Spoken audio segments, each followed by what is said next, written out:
Good morning बच्चों, आप सभी का 724 चैनल में स्वागत है। जैसा कि आप जानते हैं, पिछले वीडियो में हमने वायरस के बारे में स्टडी किया था और उम्मीद है कि सारे बच्चों ने उसे अच्छी तरह से देखा होगा और वायरस से रिलेटेड क्वेश्चंस जो क्वेश्चन बैंक्स में नीट के क्वेश्चंस में आए हुए हैं उसको बनाए होंगे और उम्मीद है कि सारी क्वेश्चंस आपके बन गए होंगे। तो नेक्स्ट वायरस से के बाद हमारा टॉपिक जो है वो वीरोइड, प्रियॉन्स एंड लाइकेन का है। तो आज हम इस पे डिटेल से एक्सप्लेनेशन करेंगे। तो सबसे फर्स्ट ऑफ ऑल पहले हम लोग वीरोइड के बारे में कुछ जान लें। वीरोइड क्या है? तो वीरोइड अब मिला जुला टर्म लग रहा है, वायरस से मिला जुला। तो वीरोइड इसलिए वाइड का टर्म वाइड जो लगा हुआ है, इसका मतलब है कि वायरस नहीं, वायरस के जैसा। अब जैसे पापा नहीं, पापा के जैसा पापोआइड, अंकल नहीं, अंकल के जैसा अंकलोआइड। तो वायरस है, बैक्टीरिया नहीं, बैक्टीरिया के जैसा, दैट इज बैक्टीरियोइड। उसी तरह वायरस नहीं, वायरस के जैसा, तो वायरवाइड। ये जो वायरवाइड टर्म है मतलब जैसा बताता है कि मतलब उसके जैसा ही है नेचर में। तो वायरवाइड जब आया तो 1971 में, वायरवाइड क्या था? 1971 में डेनर नाम के एक साइंटिस्ट थे, डीनर। 1971 में डीनर नाम के साइंटिस्ट थे, डीनर। इन्होंने इसकी डिस्कवरी की। किसकी डिस्कवरी की? वीरोइड की। वीरोइड की डिस्कवरी की। तो डिस्कवरी कैसे होता है, उसके किसी के बारे में हमें पता कैसे चलता है कि इसकी कोई वजूद है, कुछ है? तो जब कोई बीमारी हो जाती है, जब कोई बीमारी होती है तो हम उसके बारे में खोज करते हैं, उसके बारे में रिसर्च करते हैं कि ये बीमारी कैसे हुई। तो एक बीमारी आया, potato spindle tuber virus, PSTV, potato spindle tuber disease, PSTV disease आई, जिसमें पाया गया potato spindle tuber disease, potato spindle tuber disease, PSTV। इसमें पाया गया कि वायरस एक वायरस नहीं लेकिन वायरस के जैसा और वायरस से छोटा, वायरस से छोटा एक कॉजिंग एजेंट है, इन्फेक्शियस एजेंट है जो इन्फेक्शन काउज किया, वो क्या कहलाया? वीरोइड कहलाया। अब यहाँ देखने वाली बात यह है कि वायरस में एक क्वेश्चन जो आता है बच्चों, वो आपको ध्यान में रखना है। वायरस में हमने क्या बताया था पिछली क्लासेस में कि न्यूक्लिक एसिड होता है और प्रोटीन होता है। तो न्यूक्लिक एसिड में या तो DNA होगा या RNA होगा और प्रोटीन कोट होगा।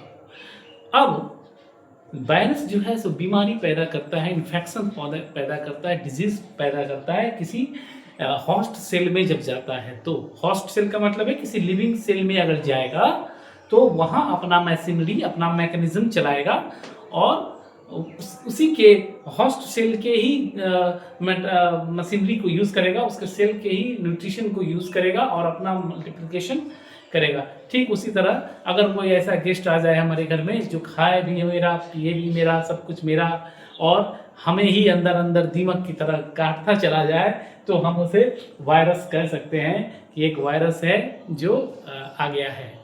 तो मशीनरी हमारा यूज़ कर रहा है और घर भी हमारा ही तोड़ रहा है। तो दैट इज उसी तरह। तो जब पोटैटो स्पिंडल, तो वो जो वायरस है, तो वायरस में न्यूक्लिक एसिड होता है और प्रोटीन होता है। तो पूछता है क्वेश्चन अगर आएगा आपको कि वायरस की पैथोजेनेसिटी जो होती है, मतलब बीमारी पैदा करने की क्षमता, उसके किसकी वजह से होती है?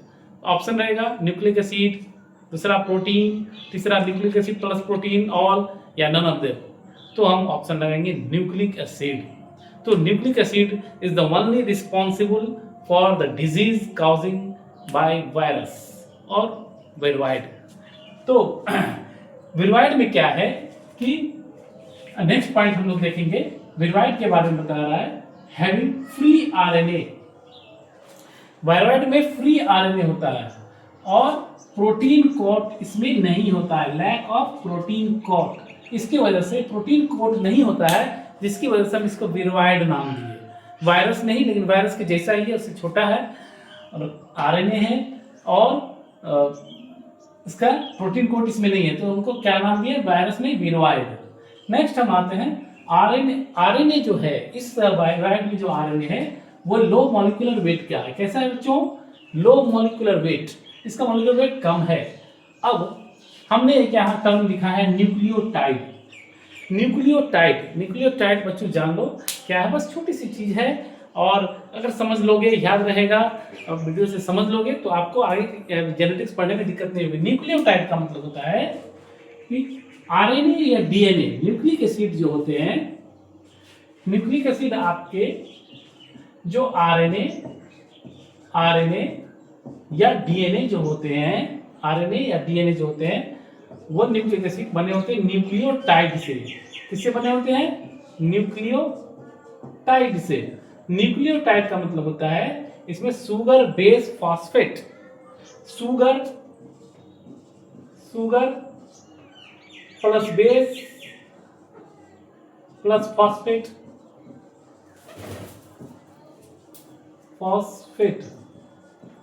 शुगर बेस फॉस्फेट का ये कॉम्बिनेशन है। शुगर जैसे ribose sugar, deoxyribose sugar, ribose sugar, base and phosphate, nitrogenous base. अब ये बेस 4 तरह के होते हैं, हम लोग जेनेटिक्स में देखेंगे।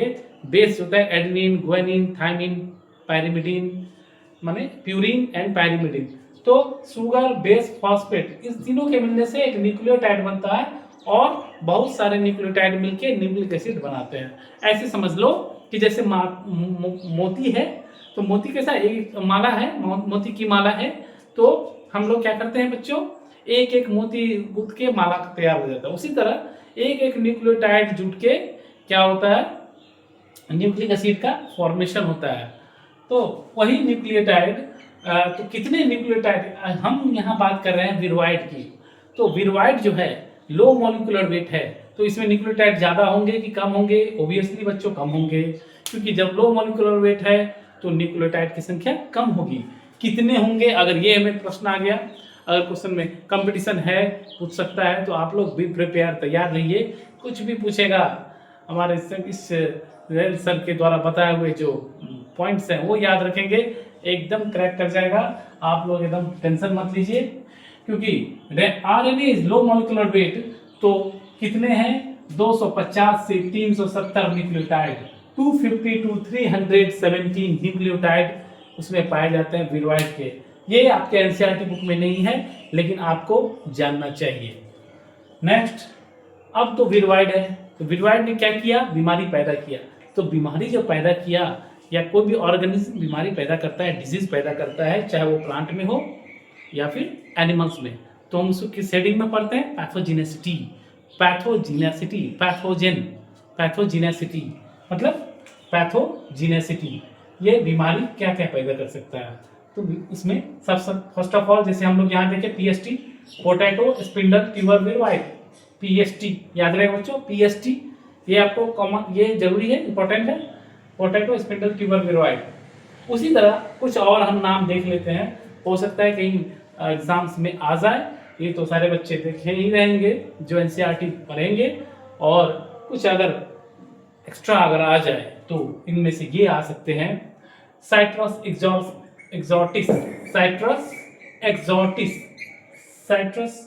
एक्सोटिस, C for citrus, E for exocortis viroid. उसके बाद chrysanthemum stunt, cucumber pale fruit, CPF, समझ आ रहा है बच्चों। तो पोटैटो पीएसटी तो है ही है, साथ में अगर इस तरह का हो रहा है सीईबीडी, सीएसडब्ल्यू सीपीएफ वीडी, हम समझ लेंगे कुकुम्बर पेल फ्रूट है, ये क्राइसैंथेमम संट है। तो ये सब डिजीज भी इसी विरवाइड के चलते होता है। तो नेक्स्ट है अब वायरस।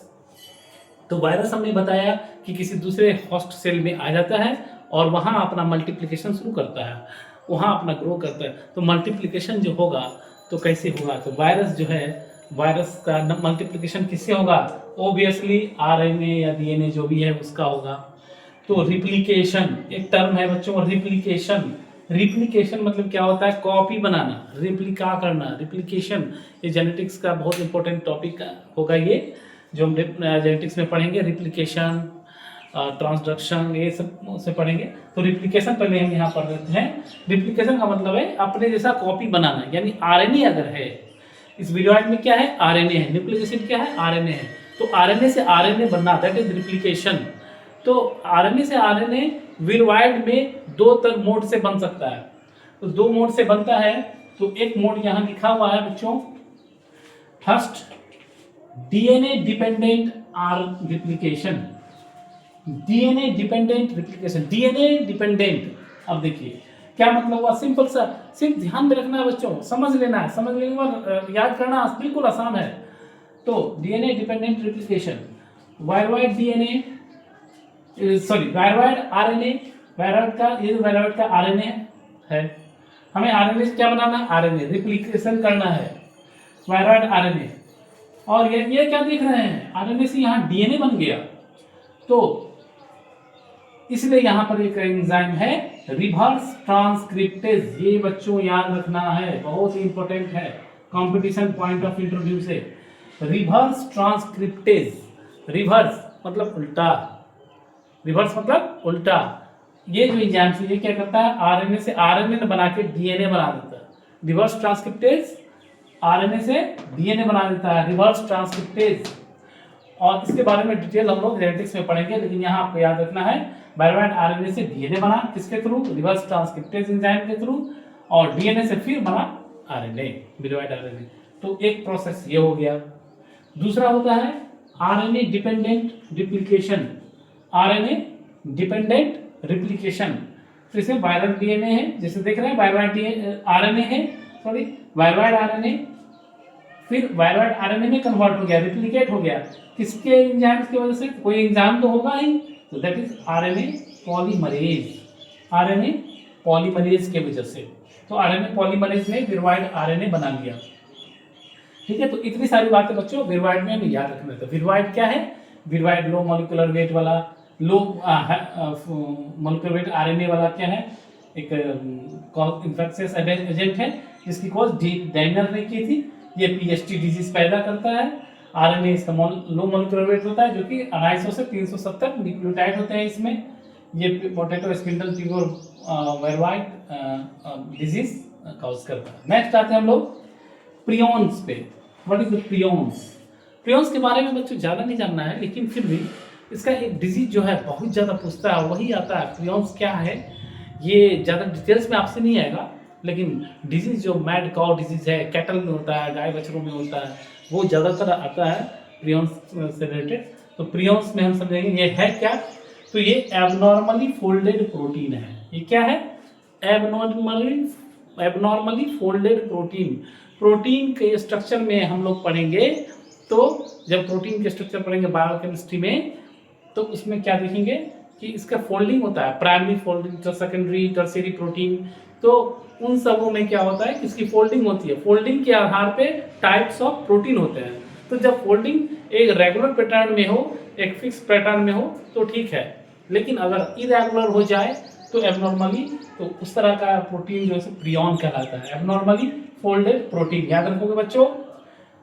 और ये भी वायरस से क्या होता है, स्मॉल। अगर हम लोग थोड़ा साइज के बारे में बात करें, तो वायरस है, इससे स्मॉल कौन है, विरवाइड भी है, इससे भी स्मॉल प्रियॉन है। तो ये सब क्या है, वायरस से स्मॉल, साइज इन स्मॉल है, स्मॉलर देन वायरसेस।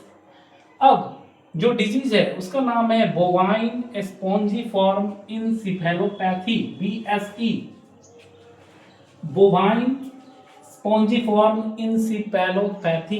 इंसेफेलोपैथी का मतलब है, इंसेफेलो टर्म जब देखना, इंसेफेलोपैथी, ये इंसेफेलिक बच्चों याद रखो, इंसेफेलिक, ये ब्रेन से रिलेटेड है। और तो BSE ब्रेन से रिलेटेड, यानी ये जो डिजीज होगा इसका इफेक्ट ब्रेन पे होता होगा, तो होता भी है। Bovine spongiform encephalopathy, mad cow disease, ये क्या होता है, मैड काउ डिजीज के प्रियॉन की वजह से क्या हो जाता है, कैटल में, बछड़ों में mad cow disease. Mad cow क्यों नाम पड़ा बच्चों, कभी इस पे सोचना। मैड काउ मतलब इससे मतलब उसके ब्रेन में इस तरह का इन्फेक्शन हो गया, और वो काउ जो है वो क्या करता है कि हर जगह, कहीं भी जगह का अपना वो माथा इस तरह से रगड़ेगा, घसेगा दीवार पे, किसी फ्रिक्शन वाले जगह पे या खुरदरे जगह पे। तो अगर कोई ऐसे कोई घसेगा तो क्या कर, ये गाय पागल हो गया है, है ना, ये अपने अपने जैसे दीवार में अपना सर घस रहा है, दीवार में घस रहा है, पैर में घस रहा है, कहाँ घस रहा है, तो एक्चुअली वो पागल नहीं होता, उसको प्रियन का इन्फेक्शन हो गया है, मैड काउ डिजीज, जो कि इंसेफेलोपैथी है, बोवाइन स्पॉन्जिफॉर्म इंसेफेलोपैथी है, जिसके वजह से वो रब कर रहा है अपने आप को, तो इसलिए मैड काउ डिजीज उसको कहते हैं। इसके बाद है तो ये तो एनिमल में होता है, कैटल में होता है, तो ह्यूमन में भी पाया गया इस तरह का प्रियन से काउजिंग डिजीज, अगर आपसे पूछ लेगा और पूछेगा ही, एनसीईआरटी में भी दिया है, तो मैड काउ डिजीज के एनालॉग जो है सो ह्यूमन में कौन सा है, तो CR Jacob disease, that is CR Jacob disease, ये ह्यूमन में होता है, जो कि प्रियन से रिलेटेड है। तो आपको याद रखना है कि analogue to mad cow disease human में कौन होता है, CR जैकब डिजीज। उसके बाद प्रूजनर नाम के साइंटिस्ट थे, ये याद रखना है, प्रूजनर नाम के साइंटिस्ट थे जिसने ये टर्म प्रियन दिया। प्रियन किसने टर्म दिया, अगर कुछ दिया जाएगा किसने खोज किया, इसकी क्रेडिट किसको जाता है, तो प्रूजनर को जाता है, जिसने प्रियन को डिस्कवर किया, और इसके लिए इस साहब को नोबेल प्राइज भी मिला। इसके बाद CJD जो क्या है, यही CJD जो ह्यूमन में है, CR जैकब डिजीज, इसका फर्स्ट डिस्क्राइब किसने किया, तो क्लैड्ज ईटल का मतलब समझते हो दोस्तों, ईटल का मतलब बताया, कभी भी बायोलॉजी में अगर आएगा ईटल, जैसे वाटसन एंड क्रिक दोनों थे, है ना, विजमान ईटल कहीं लिखा रहेगा मिलेगा तुमको, ईटल का मतलब होता है ETAL, इसका मतलब होता है उसके सहयोगी, वो खुद तो था ही, अकेले उसका क्रेडिट नहीं है, तो वो खुद था, उसके सहयोगी ने भी इसमें हेल्प किया था। तो फर्स्ट डिस्क्राइब बाय क्लैड्ज ईटल ने इसको डिस्क्राइब किया था, किसको, CJD को, जो कि प्रियन के एनालॉग है, और फर्स्ट डिस्क्राइब बाय क्लैड्ज ईटल। ये था प्रियंस के बारे में। तो हम लोगों ने वेरवाइट पढ़ लिया, प्रियंस पढ़ लिया, और लास्टली लाइकेन क्या है। लाइकेन बहुत पॉपुलर है, आप लोग 10th में भी पढ़े होंगे या कहीं सुने होंगे। लाइकेन एक सिम्बायोटिक रिलेशन है। कैसा रिलेशन है बच्चों, सिम्बायोटिक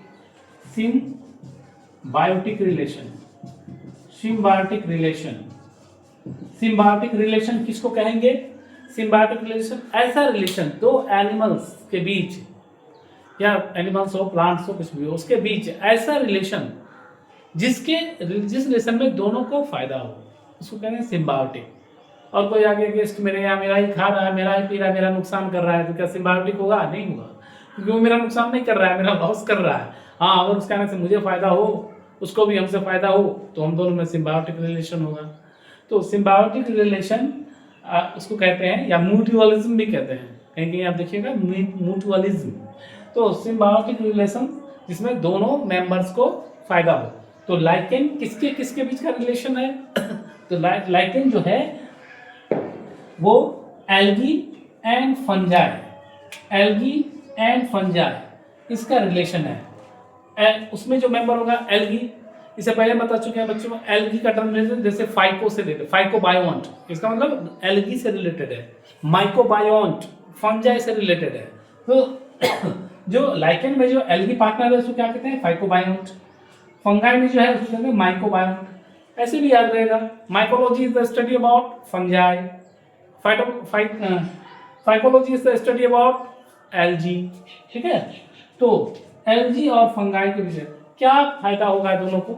एल्गी क्या है, वो फोटोसिंथेसिस करता है, ग्रीन होता है, फोटोसिंथेसिस करता है, तो और वाटर नमी रहता है, उसमें मॉइस्चराइजर भी रहता है। तो एल्गी को क्या मिलता है, फंजाई उसके साथ रहता है, तो फंजाई को थोड़ा उसे नमी मिल जाती है। और एल्गी को क्या होता है, वो फोटोसिंथेसिस करता है, उससे उसको न्यूट्रिशन मिल जाता है। फंजाई से तो उसकी नमी मिल जाती है एल्गी को, और ये इसको न्यूट्रिशन मिल जाता है। तो दोनों को आपसी रिलेशन है इसमें, एल्गी और fungi, that is relation called lichen.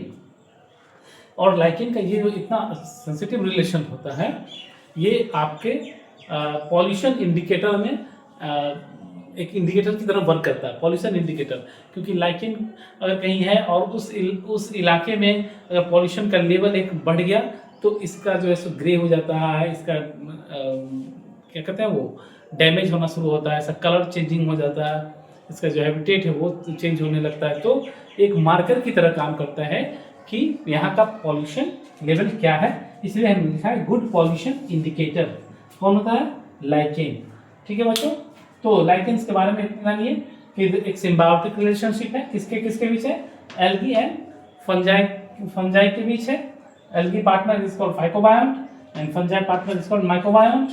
And next viroid prion lichen से आपका ये कंप्लीट है, इसको आप लोग नोट डाउन कर लीजिए, रिकॉल कर लीजिए, और नेक्स्ट क्लास में हम लोग देखेंगे नेक्स्ट और चैप्टर देखेंगे जिसमें हम वायरस से मोनेरा या प्रोटिस्टा से रिलेटेड एक वीडियो बनाएंगे जो आपको इसी बायोलॉजिकल क्लासिफिकेशन में या लिविंग वर्ल्ड का एक टॉपिक होगा। तो आप इसको रिकॉल कर लीजिए और जितने ज़्यादा हो क्वेश्चन आप बनाइए। और रही बात सिम्बायोटिक रिलेशन की, तो सिम्बायोटिक रिलेशंस आप में और हम में भी है। आप सिम्बायोटिक रिलेशंस को मेंटेन रखिए। सिम्बायोटिक रिलेशन इस सेंस में कि हम आपको अच्छे कंटेंट देंगे और आपकी प्रिपरेशन अच्छी से कराएंगे, और इसके बदले में आप हमारे चैनल को लाइक और सब्सक्राइब जरूर करिएगा ताकि हम और अच्छी तरीके से आगे आपके लिए कंटेंट ला सकें और आपकी तैयारी अच्छी हो सके। धन्यवाद।